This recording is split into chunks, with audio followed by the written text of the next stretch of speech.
In 1997, the world wept as the Titanic sank into the abyss, launching the careers of the biggest stars on the planet.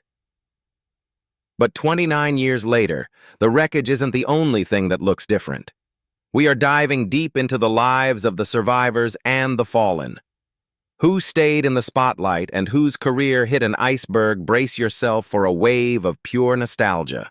Billy Zane as Caledon Hockley. Born on February 24, 1966 in Chicago, Illinois, the actor brought his most famous role to the big screen in James Cameron's 1997 cinematic phenomenon, Titanic. At the age of 31, Zane's portrayal of the arrogant, incredibly wealthy, and controlling steel heir Caledon Hockley became a massive cultural touchstone. As the primary human antagonist aboard the doomed luxury liner, his performance provided the perfect dramatic tension against the film's central romance, making him one of cinema's most memorable and widely despised villains in what quickly became the highest-grossing film of its time. Despite the character's elitist, cruel, and snobbish nature, Billy Zane is widely known by colleagues to be an incredibly warm, easygoing eccentric and a dedicated fine artist, the polar opposite of the rigid billionaire he portrayed. This contrast became a defining part of his journey. Because he was so convincing as the despicable heir, his career was marked by the struggle of being heavily typecast. For years after the film's record-breaking run, it became difficult for him to find mainstream A-list leading roles that didn't just replicate his villainous Titanic persona. This professional hardship pushed him away from major studio blockbusters, leading him to navigate the industry by taking on numerous B-movies, direct-to-video features, and independent films to find varied work. Billy Zane continued to work prolifically in smaller film and television projects for decades, finding deep fulfillment not just on screen, but as an internationally exhibited abstract expressionist painter. Over the years, he took on notable television arcs in shows like Charmed and the thriller series Guilt, and recently garnered buzz for his striking transformation into Marlon Brando for the indie biopic Waltzing with Brando. In his personal life, he shares two daughters, Ava and Gia, with his former fiancée model Candice Neal. As of 2026, at the age of 60, he is successfully balancing his passions as an acclaimed painter and veteran actor, fully embracing his eclectic independent career long after the sinking of the cinematic ship. Leonardo DiCaprio as Jack Dawson. Born on November 11, 1974 in Los Angeles, California, the actor first brought Jack Dawson to life in James Cameron's 1997 blockbuster epic Titanic. At the age of 21, DiCaprio's portrayal of the free-spirited, fiercely loyal, and deeply romantic artist became a global cultural touchstone. Offering a sweeping cinematic depiction of tragic star-crossed love, his performance sparked a worldwide phenomenon dubbed Leo-mania, defining a generation of cinema and cementing Jack Dawson as one of film's most universally beloved and iconic heroes. Despite the character's starry-eyed, flawlessly idealized, and romantically perfect nature, Leonardo DiCaprio felt profoundly uncomfortable with the intense teen idol status that accompanied the role. This contrast was a significant part of his personal journey. While Jack was a straightforward romantic hero, DiCaprio was a serious actor who sought out gritty, complex artistic challenges rather than mainstream heartthrob fame. His career was immediately marked by the struggle of being typecast as a pretty boy romantic lead, which drove him to actively reject traditional blockbuster romances in the aftermath of the film's monumental success.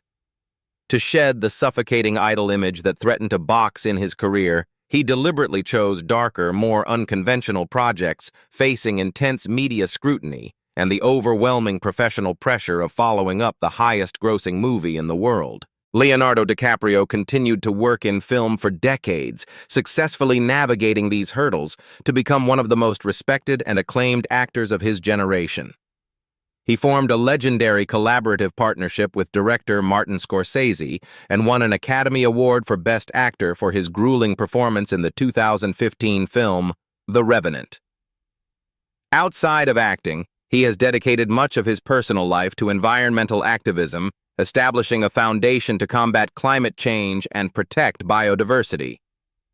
As of 2026, at the age of 51, he remains a dominant and highly influential force in Hollywood. Unmarried and notoriously private about his highly scrutinized personal relationships, he continues to headline major cinematic releases while tirelessly using his massive global platform to champion ecological conservation and sustainability. Kate Winslet as Rose DeWitt Bukater, born on October 5, 1975 in Reading, Berkshire, England.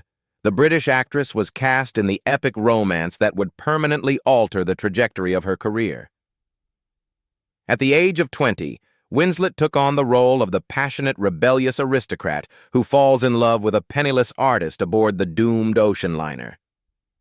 Her portrayal of Rose became a monumental cultural touchstone, helping Titanic become a global phenomenon and the highest-grossing film of all time upon its release. The character's journey from a suffocated high-society girl to a liberated, resilient survivor resonated with audiences worldwide, cementing Rose as an enduring cinematic icon and making Winslet a global superstar overnight. Despite playing a corseted and initially repressed Edwardian socialite, Winslet was known in real life for her outspoken, fiercely independent, and down-to-earth personality, a stark contrast to the fragile aristocracy Rose initially represented. However, the unprecedented fame brought intense personal and professional hardships. Following the release of Titanic, Winslet faced brutal and relentless scrutiny from the tabloid press regarding her weight and physical appearance, which took a severe toll on her mental health. Her early career was also heavily marked by the struggle of avoiding being permanently typecast as a delicate period drama heroine or a blockbuster starlet. Seeking to escape the overwhelming shadow of the massive film, she deliberately turned down prominent leading roles in major studio features in favor of smaller, independent films, a pivot that forced her to fight hard against industry expectations to prove her versatility as a character actress. Winslet eventually navigated her way to monumental critical success, winning an Academy Award for The Reader and multiple Emmy Awards for acclaimed television series like Mildred Pierce and Mayor of Easttown. She has been married 3 times and shares a quiet life away from the Hollywood glare with her current husband, Edward Abel Smith, and her 3 children. As of 2026, at the age of 50, she is widely regarded as one of the most respected and decorated actresses of her generation.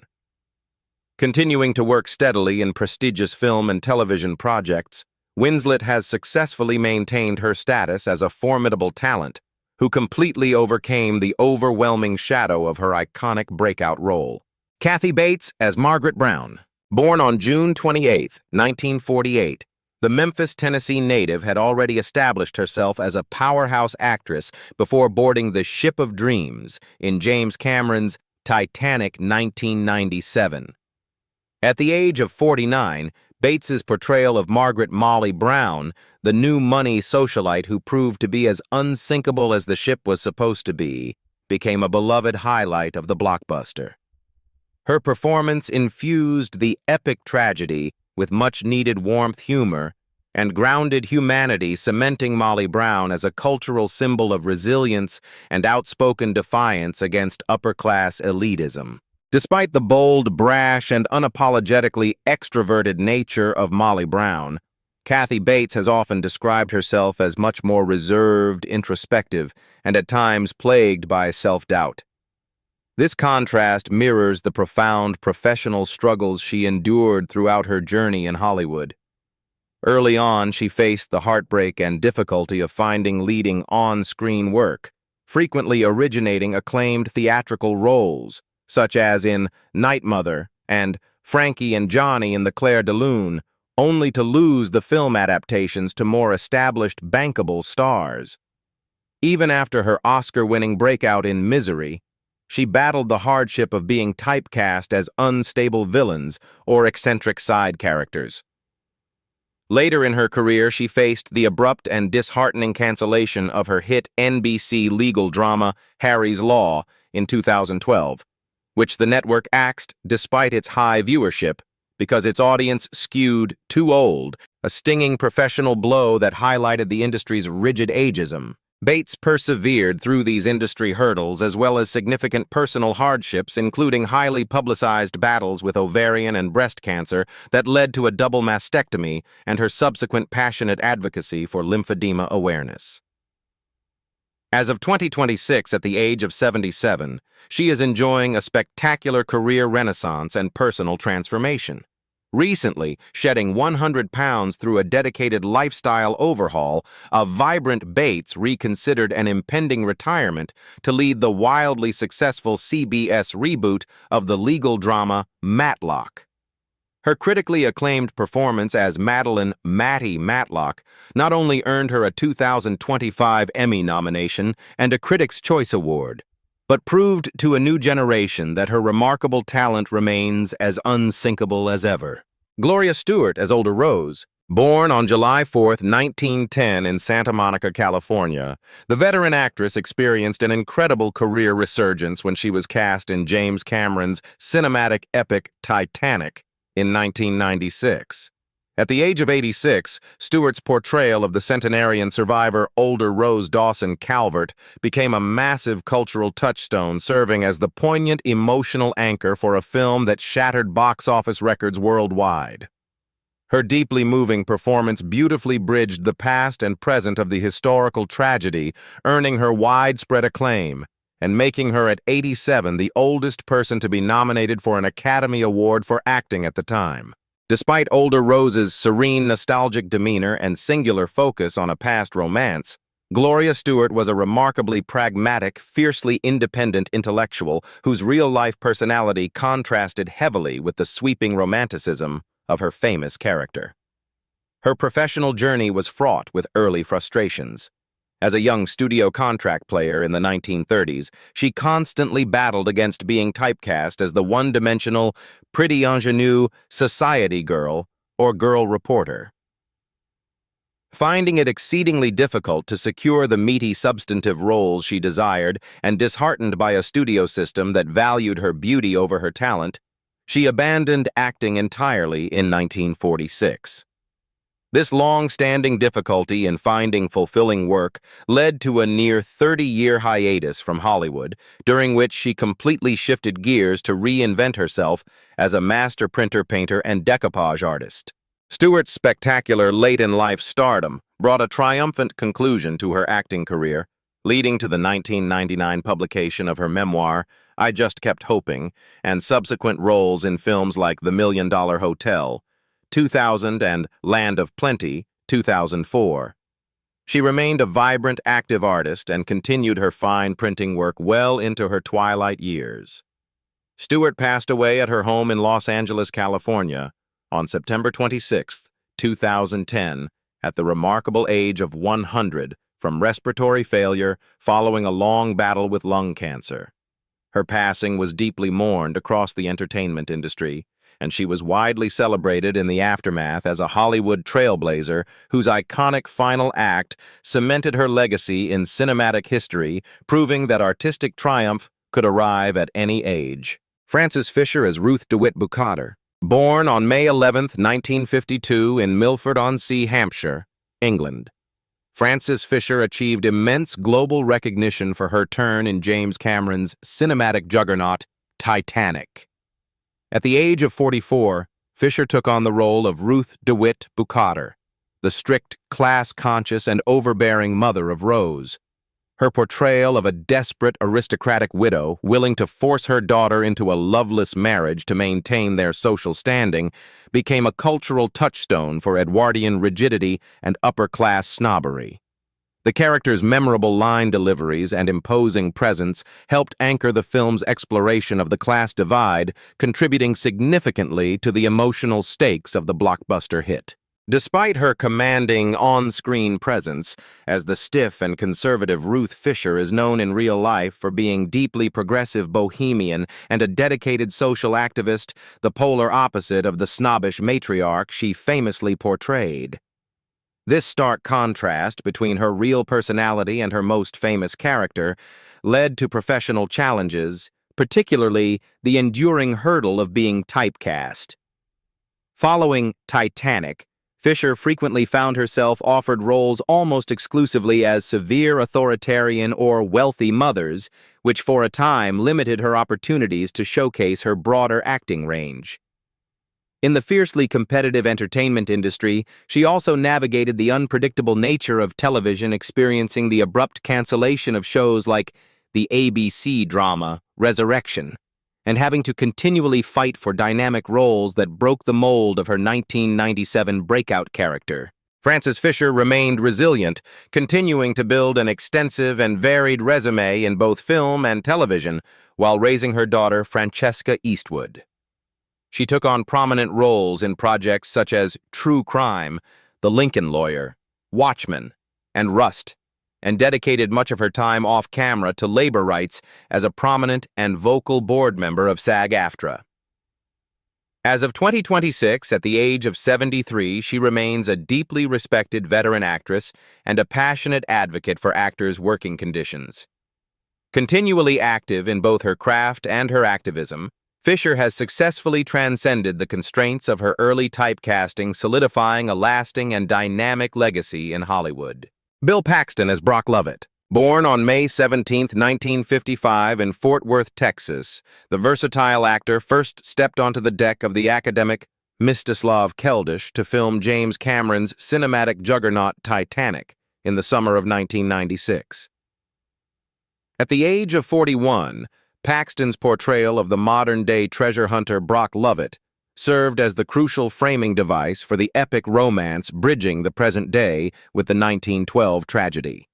His character's evolution from a cynical, profit-driven opportunist searching for the heart of the ocean to someone profoundly moved by the human cost of the disaster provided a vital emotional anchor that helped turn the film into a monumental cultural phenomenon. Despite Lovett's initial coldness and mercenary nature, Bill Paxton was the polar opposite of his character. Known throughout Hollywood as an incredibly warm, enthusiastic, and fiercely loyal friend, Paxton was beloved by his peers and often considered one of the kindest, most approachable actors in the industry. Professionally, while he appeared in some of the highest-grossing films of all time, his career was marked by the struggle of being typecast as the loud-mouthed sidekick, quirky eccentric, or rugged supporting player. Finding his footing as a pure leading man was often a challenge, requiring him to continuously fight for parts that showcased his deep dramatic range, rather than relying on his established persona from past genre films like Aliens and Weird Science. In his later years, Paxton achieved immense critical success on television, proving his leading man capabilities by starring as polygamist patriarch Bill Henriksen in the acclaimed HBO series Big Love from 2006 to 2011. He also delivered memorable performances in the miniseries Hatfields and McCoys and the network show Training Day.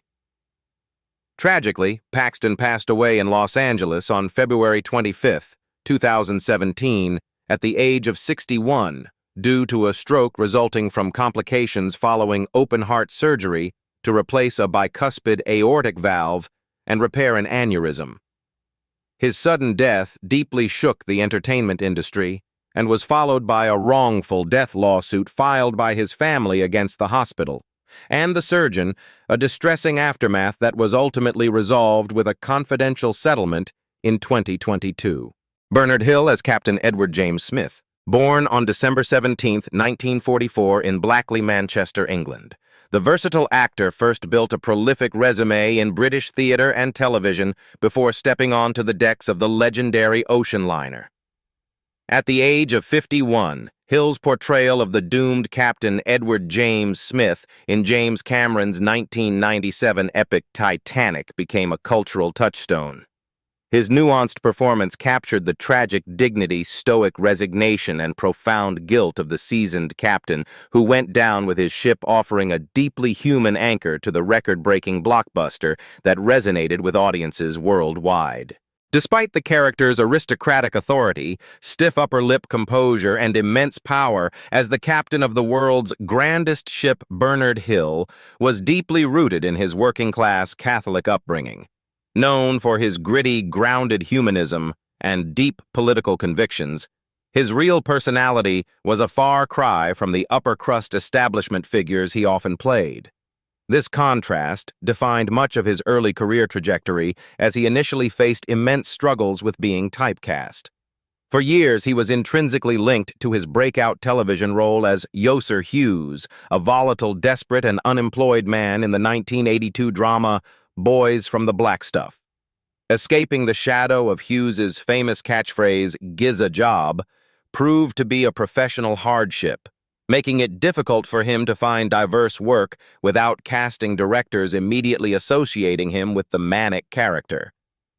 Furthermore, he had to navigate the unpredictable nature of the British television industry, enduring frustrating setbacks such as the sudden cancellation of the planned television series Bellman and True, which was abruptly scrapped as a series before eventually being salvaged as a standalone film.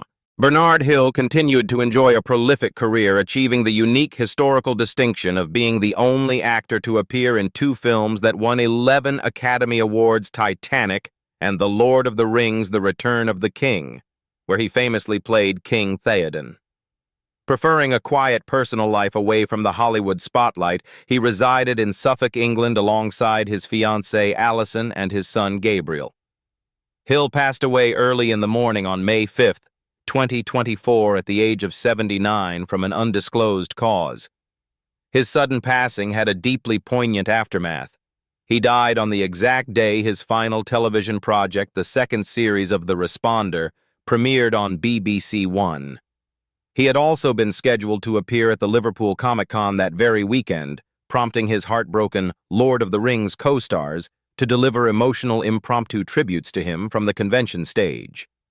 Following a private cremation, his ashes were fittingly scattered at sea in the English Channel. David Warner as Spicer Lovejoy. Born on July 29, 1941 in Manchester, England, the distinguished actor stepped into the shoes of the formidable Spicer Lovejoy in James Cameron's 1997 blockbuster Titanic.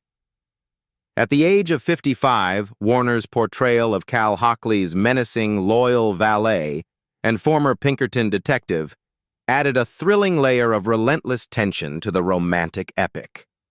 His imposing screen presence and cold, calculating pursuit of Jack and Rose made Lovejoy one of cinema's most memorable and recognizable henchmen, contributing significantly to the cultural juggernaut that became the highest-grossing film of its time.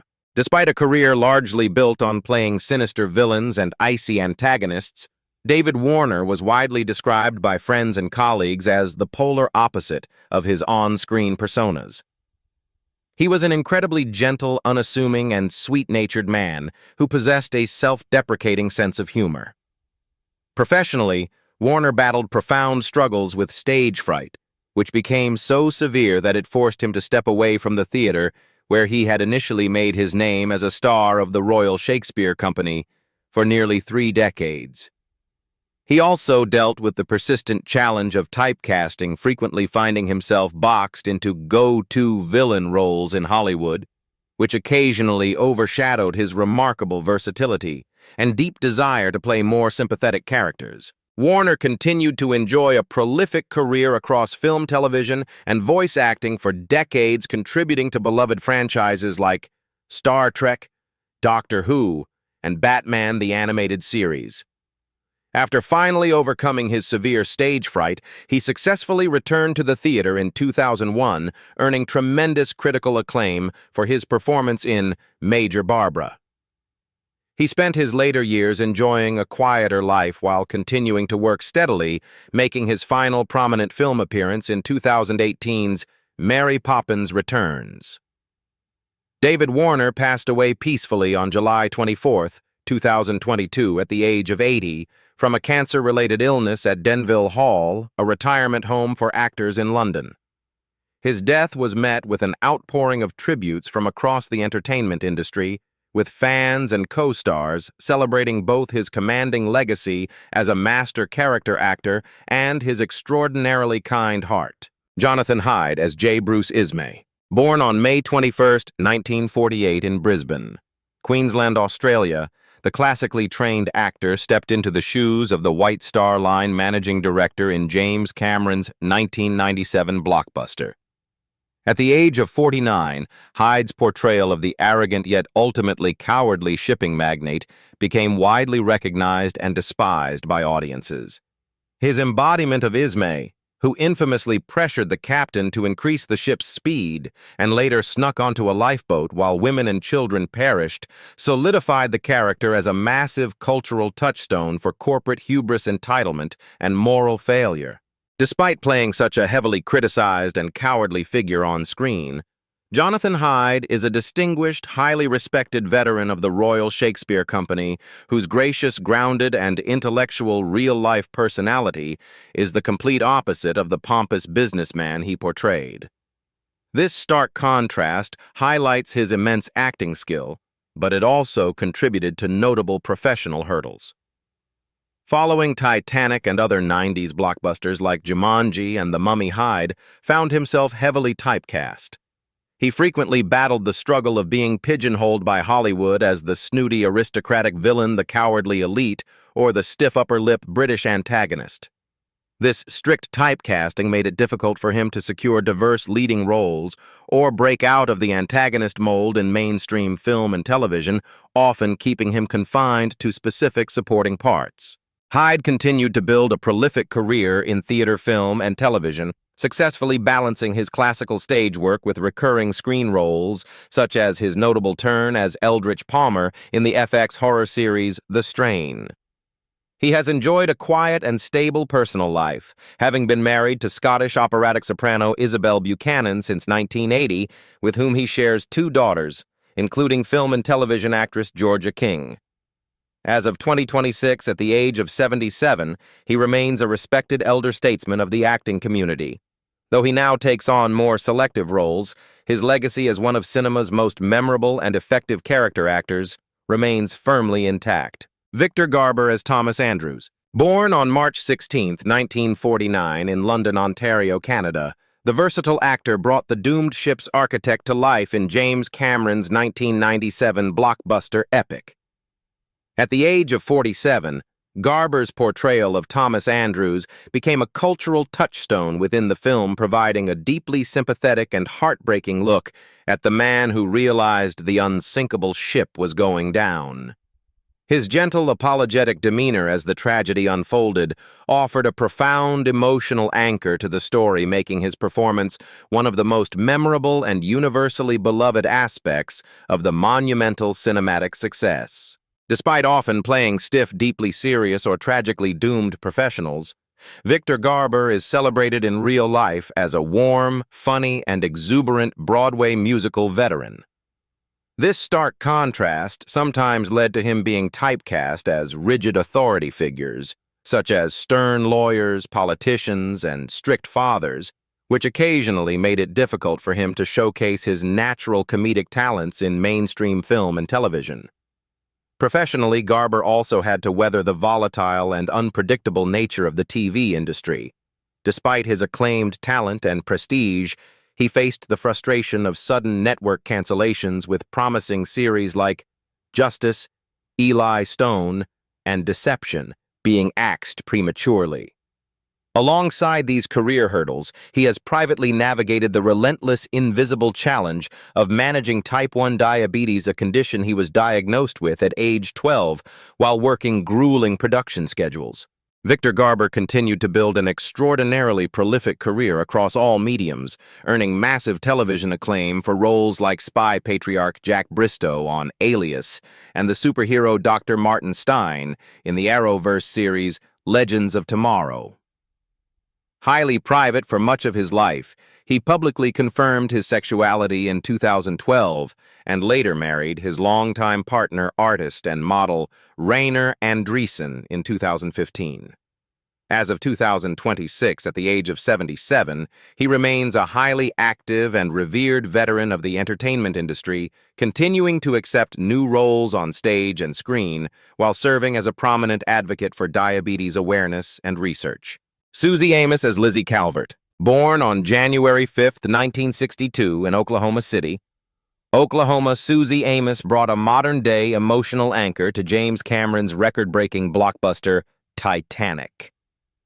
At the age of 34, Amis first took the role of Lizzie Calvert, the devoted and protective granddaughter of the elderly Rose. Her portrayal provided a crucial bridge between the present-day deep-sea treasure hunt and the tragic historical romance, adding a layer of contemporary warmth to the narrative. The character was an essential piece of a cinematic phenomenon that shattered box office records, swept the Academy Awards, and became an enduring cultural touchstone for generations of moviegoers. Despite playing the sweet, dutiful, and relatively unassuming Lizzie Amis's real-life personality, was marked by a fierce independence and an outspoken drive that contrasted sharply with her quiet on-screen counterpart. Her professional journey in Hollywood was also fraught with internal conflict and industry struggles. After achieving early success as a high-profile fashion model and rising actress, Amis ultimately faced the daunting professional hardships of being pigeonholed and typecast in a heavily superficial industry. Finding it increasingly difficult to secure fulfilling layered work rather than just standard supporting roles, and feeling profoundly disillusioned by the glitz and glamour of Los Angeles that clashed with her down-to-earth upbringing, she made the bold decision to permanently quit acting in 1999 to reclaim her own voice. Following her departure from Hollywood, Amis found her true calling as an author-educator and prominent environmental activist. She married Titanic director James Cameron in 2000, and the two have since dedicated their lives to promoting plant-based diets, sustainable agriculture, and eco-friendly initiatives like her Red Carpet Green Dress campaign. She also co-founded the Muse Global Schools, an educational network centered around environmental stewardship and zero-waste living. As of 2026, at the age of 64, Suzy Amis Cameron continues to passionately champion her global sustainability efforts alongside her husband and children, proving that her most impactful and fulfilling legacy extends far beyond the silver screen. We all remember where we were when the Titanic first set sail in theaters, and revisiting these faces feels like catching up with old friends. Their paths have diverged, but they are forever linked by a story that defined an era. As we close this chapter of Then and Now, we want to hear from you. Whose career path did you find most inspiring? Join the conversation in the comments and subscribe to join our community of film lovers today.